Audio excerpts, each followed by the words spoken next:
పద్ధతిలో పల్లె పండుగలు అయితే విలేజెస్ అన్ని కూడా ఇన్ఫ్రాస్ట్రక్చర్ తయారు చేస్తున్నాం.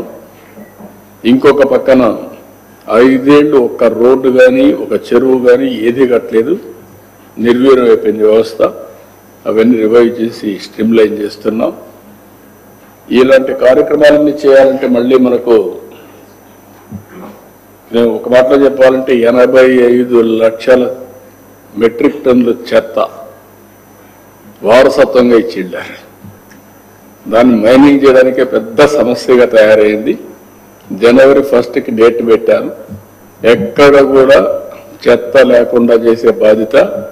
అక్కడి నుంచి నెక్స్ట్ లెవెల్ కలెక్షన్ 100% చేయడం, అక్కడి నుంచి స్లోగా నెట్ జీరో కాన్సెప్ట్ కింద ముందు పోయే పరిస్థితికి వచ్చా. సర్క్యులర్ ఎకానమీ ఇవన్నీ ఇప్పుడిప్పుడే ఫలితాలు ఇస్తున్నాయి. ఈరోజు మీ అందరికీ ప్రజల్లో కూడా ఒక చైతన్యం తేవాలి కాబట్టి నేను ప్రెజెంటేషన్ మీకు చేసి చూపిస్తున్నాను. So that you will have an idea. ఈరోజు ఇది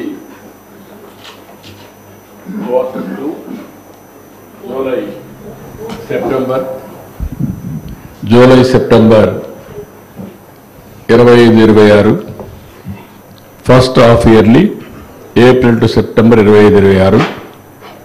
నెక్స్ట్ ఇక్కడ GSDP, PCI and growth projections 3 చూపిస్తున్నాం.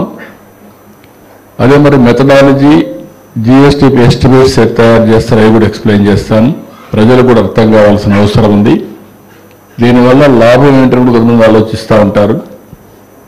గవర్నమెంట్లో జిఎస్టిపి పెరిగితే ప్రజల జీవన ప్రమాణాలు పెరుగుతాయి, ఇంకో పక్క వాళ్ళ ఆదాయం పెరుగుతుంది, వ్యక్తిగత ఆదాయం పెరుగుతుంది, తలసరి ఆదాయం పెరుగుతుంది, కొనుగోలు శక్తి వస్తుంది, మెరుగైన జీవన ప్రమాణాలకి నాంది పలుకుతుంది.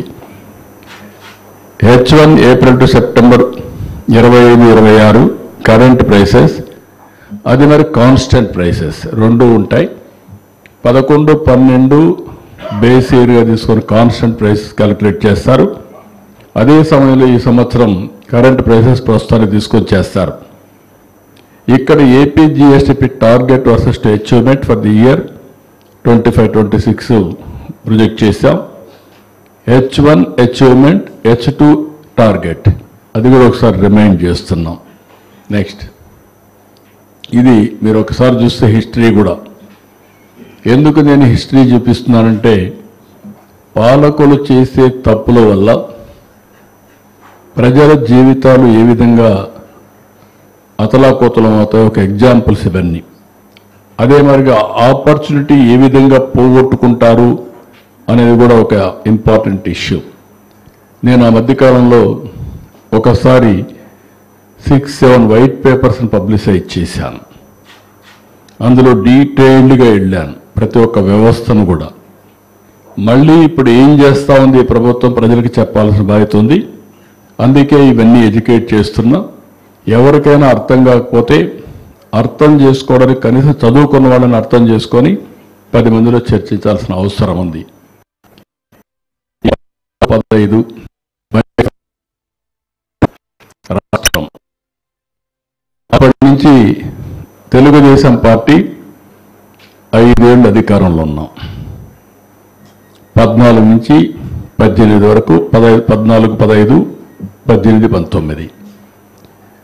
ఆ రోజు మీరు చూస్తే నేను ఆ ఫిగర్స్ అన్నిటి కూడా టైం అవుతుంది కాబట్టి ఇక్కడికి వచ్చినప్పుడు ఆవరేజ్ జిఎస్టిపి గ్రోత్ రేట్ 13.5%.